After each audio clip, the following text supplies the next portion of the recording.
नमस्कार दर्शकों, मैं जितेंद्र गुप्ता। आप देख रहे हैं स्टार सिटी न्यूज़। मैं इस वक्त मौजूद हूं बिजवासन विधानसभा के कापासेड़ा विलेज में।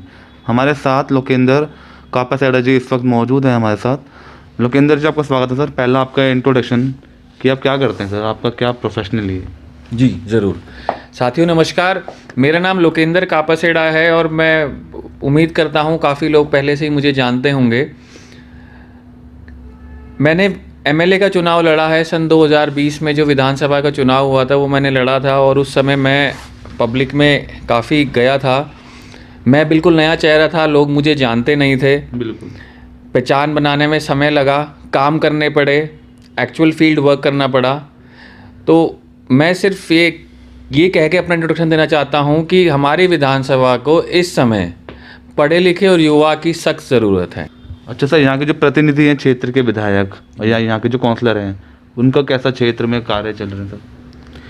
देखिए, विधानसभा के चुनाव में पिछली बार भी यहाँ पे आम आदमी पार्टी की ही सीट थी, लेकिन कुछ कारणवश उनके प्रतिनिधि ने सीट छोड़ दी थी अपनी। और अभी भी इस समय आम आदमी पार्टी के ही कैंडिडेट हैं जो हमारे यहाँ से विधायक हैं। उनका भी कोई मेरी तरह कोई पास्ट एक्सपीरियंस तो था नहीं और अभी वो जैसे भी रिवाइव कर रहे हैं और पर्टिकुलर इंटेंशन तो मैं उनकी नहीं कहूँगा कि वो डेवलपमेंट नहीं कर पा रहे, क्योंकि किसी भी नए इलाके में घुसने के लिए, किसी भी नए इलाके की समस्याओं को समझने के लिए सबसे पहले आपको समय चाहिए। बिल्कुल सर। लेकिन चूंकि अगर देखूं कि करीब 1.5 या 2 साल ऑलमोस्ट उनके कार्यकाल को हो गए हैं, तो मुझे पर्टिकुलर मेरे गांव में ऐसा कोई कार्य नज़र नहीं आया कि जो उन्होंने अब तक सॉल्व किया हो। हमारे गांव की एक सबसे बेसिक, सबसे मूलभूत, सबसे बेसिक नेसेसिटी पानी की है। बहुत समस्याएं 100 होती हैं, आपके भी घर में होंगी, मेरे भी घर में होंगी, 100 समस्याएं होंगी, लेकिन हम लोग अक्सर उनको बाइफरकेट करते हैं कि ये पहली है, ये दूसरी है, ये तीसरे है। तो मेरी प्रायोरिटी, मेरे गांव की प्रायोरिटी सबसे पहले पानी की है।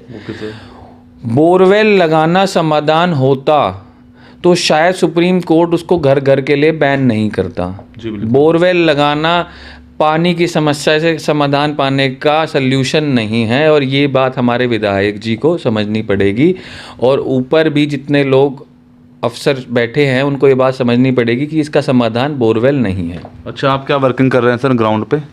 देखिए, मैंने प्लान किए थे कि हम वाटर हार्वेस्टिंग प्लांट्स की लगाएंगे और उसको मार्केट में लाकर, अभी भी मेरी डिस्कशन चल रही थी पीछे कि हम डीसी साहब से स्पेशल परमिशन लेंगे कि हम मशीनरी प्रोवाइड कराएंगे, लोगों को free of cost machinery provide कराएंगे, जिससे वो अपने घर के बाहर अपनी पर्टिकुलर एक कॉस्ट पे, जिसमें पाइप्स की कॉस्ट आ गई, ग्रेवल की कॉस्ट आ गई, मशीनरी इक्विपमेंट की कॉस्ट आ गई, जो फिक्स होएगी, अगर वो देंगे तो हम उनको मशीनरी प्रोवाइड करेंगे ताकि उनको फ्री में सुविधा मिले वाटर हार्वेस्टिंग की।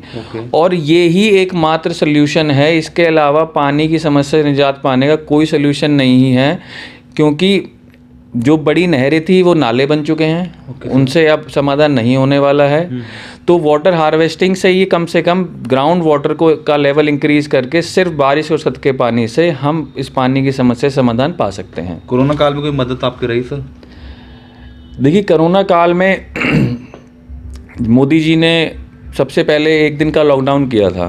मैं उस समय घर ही था, संडे का दिन था वो, मुझे अभी भी याद है।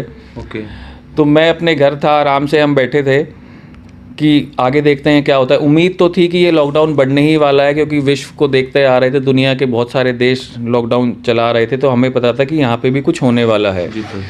जिस दिन अगले दिन मोदी जी ने घोषणा करी कि अब 1 महीने का यहाँ पे लॉकडाउन हमारे देश में रहेगा और हमें सबका उसका पालन करना है, तो मैं और मेरे पिताजी हम घर बैठे थे और हमारे दिमाग में सबसे पहले सिर्फ एक ही बात आई कि जो मेरा पर्टिकुलर एम्प्लॉय है, जो इंसान मेरे पास नौकरी कर रहा है, वो इस 1 महीना खाना कहाँ से खाएगा। बिल्कुल, काफ़ी परेशान। उसी सोच को आगे बढ़ाते हुए हमने दूसरे ही दिन से हमने लोगों को खाना प्रोवाइड करना शुरू करा।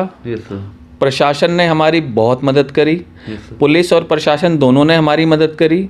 हमारे यहाँ डेली 10,000 लोगों का खाना दोपहर और शाम 2 समय डेली बनता था। नई मशीनरीज खरीदी गई, नए इक्विपमेंट खरीदी गए। जो रोटियां बनाने की मशीनें गुरुद्वारे में लगती हैं लाखों रुपए की, वो मशीनें खरीदी गई ताकि कम से कम एक बेसिक जो नीड है खाने की वो दी जाए। इसके अलावा हमारे गांव के और भी बहुत लोगों ने बहुत ही सम्मानजनक काम किया कि उन्होंने जितने भी हमारे यहाँ प्रवासी भाई जो रह रहे हैं किराए पे, उनके किराए को माफ़ किया ताकि वो यहाँ सेटल करें, क्योंकि स्थिति पूरी दुनिया के साथ बनी हुई थी, स्थिति जीने और मरने पे आई हुई थी। तो ऐसे में इंसान को अपनी आर्थिक स्थिति का ना सोचते हुए लोगों की मदद करनी थी, जो हमने की। अच्छा लोकेंद्र जी, दिल्ली की राजनीति को लेकर आप किस रूप में देखते हैं? आज की जो राजनीति पार्टी आम आदमी पार्टी 7 सालों में क्या डेवलपमेंट आपने देखा दिल्ली में सर? पिछले 2 सालों में बहुत कुछ बहुत नज़दीकी से मैं देख चुका हूँ। राजनीति बदली नहीं है, ओके। राजनीति वही थी मेरे जो पैदा होने से पहले आ रही थी, और आज मैं खुद 36 साल का हो चुका हूँ। वही राजनीति मैं आज तक देखता आ रहा हूँ, उसमें कोई बदलाव नहीं आया है। बदले हैं तो सिर्फ चेहरे, सिर्फ पार्टियों के नाम। और आम आदमी पार्टी ने तो जो ग्राउंड पे काम कर रही है, पानी, बिजली, शिक्षा, स्वास्थ्य पे, क्या आप इन कामों से संतुष्ट हैं आप? देखिए, आम आदमी पार्टी के बारे में मैं सिर्फ ये कह सकता हूँ कि अंधों में काना राजा। किसी ने अगर कुछ नहीं किया तो ये बात बिल्कुल जायज़ है कि एजुकेशन और हॉस्पिटैलिटी के क्षेत्र में काम हुआ, हॉस्पिटल्स में काम हुआ, लेकिन कितना काम हुआ ये कोरोना काल में सबको दिख गया। अगर मैं एक अफसर हूँ, मैं पढ़ा लिखा हूँ, मैं जनता का प्रतिनिधि हूँ, तो मेरा कार्य सबसे पहले ये होना चाहिए कि अगले 5 साल में मेरी ज़रूरतें क्या क्या पड़ सकती हैं। Right sir. डेली का काम तो आप भी डेली कर सकते हैं, मैं भी डेली कर सकता हूँ, लेकिन अगर मैं प्रतिनिधि हूँ तो मुझे ये सोचना है कि अगले साल इस वक्त मेरे क्षेत्र की जनता को क्या ज़रूरत पड़ सकती है। उस पॉइंट ऑफ व्यू से अगर आप देखेंगे तो एजुकेशन में ज़रूर काम हुआ, हॉस्पिटल्स में भी ज़रूर काम हुआ, नए हॉस्पिटल्स बने, द्वारका में बने, कई जगह बने, लेकिन वो नहीं हुआ जो होना चाहिए था। जैसे सर? एक टैक्स पेयर को आज भी कोरोना की सेकेंड वेव में मेरे पास गैस के सिलेंडर्स के लिए बहुत फ़ोन आते थे। Okay sir. हमने बहुत सिलेंडर्स खरीदे भी, किराए पे भी लिए, पब्लिक को दिए भी। जी सर। मेरे पास क्यों फ़ोन आ रहा है? हु एम आई? कौन है लोकेंद्र कापासेड़ा? कोई नहीं है लोकेंद्र कापासेड़ा। जनता के प्रतिनिधि का काम था कि वो ऐसी कमेटी गठित करें जो उसके कम से कम क्षेत्र में सिलेंडर प्रोवाइड करवा सके, क्योंकि जब एक लोकेंद्र कापासेड़ा इस काम को अकेला कर सकता है तो उनके पास तो पूरी सरकार और प्रशासन अवेलेबल था। अच्छा लोकेंद्र जी, आप जो अपने नाम के साथ कापासेड़ा जोड़ रहे हैं सर, ये तो आपका गाँव का नाम है, मगर आप जो नाम जोड़ रहे हैं इसका सबसे बड़ा क्या?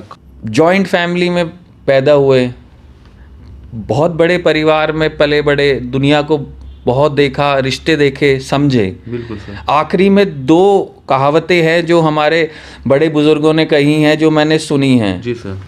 36 बिरादरी एक साथ चलेंगी, और गांव को हम लोग राम कहते हैं। जी बिल्कुल। तो गांव और राम और 36 बिरादरी, तो कापासेड़ा से अच्छा सरनेम मुझे मिल ही नहीं सकता कभी भी। ओके।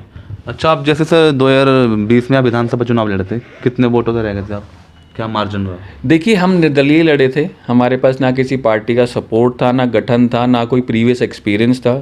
हमारे मन में सिर्फ एक ही बात थी कि हम चुनाव ईमानदारी से लड़ेंगे, हम चुनाव लोगों के लिए लड़ेंगे। Okay sir. हम बहुत लेट घुसे थे, लेकिन शायद मेरा ऐसा अनुमान है कि हम दिल्ली में इंडिपेंडेंट नंबर 1 रहे हैं। तो आगे कोई उम्मीद है आपके सर किसी पार्टी से जुड़ने की? देखिए, पार्टी की है विचारधाराएं। बिल्कुल। विचारधाराएं, अगर आप इतिहास में जाएंगे तो 2 ही विचारधाराएं थी। एक मार्क्सिज्म था, आपने पढ़ाई होगा उसके बारे में, और दूसरा अपना हिटलर जिस विचारधारा को मानते थे, जिसमें कुछ लोग ये भी कहते हैं कि ये सेम ये वही विचारधारा है जो बीजेपी की, जो आरएसएस की चलती आ रही है। बात विचारधाराओं की है, मैंने सब पढ़ लिया। मैंने सारी किताबें पढ़ ली, मेरे घर रखी हैं, मैं आपको दिखा सकता हूँ। बात विचारधारा से पलट के अब डेवलपमेंट पे जानी चाहिए। चाहे जो भी करे, डेवलपमेंट करे, काम करे, ताकि अगली पीढ़ी, मेरा बेटा ये ना कहे कि मुझे विदेश शिफ्ट होना है, मेरा बेटा मुझे ये कहे कि मुझे इसी देश में, अपने गाँव में, यहीं पे रहना है। धन्यवाद सर आपका। तो ये हमारी सीधी बात लोकेंद्र कापासेड़ा जी से, स्टार सिटी के साथ मैं जितेंद्र गुप्ता।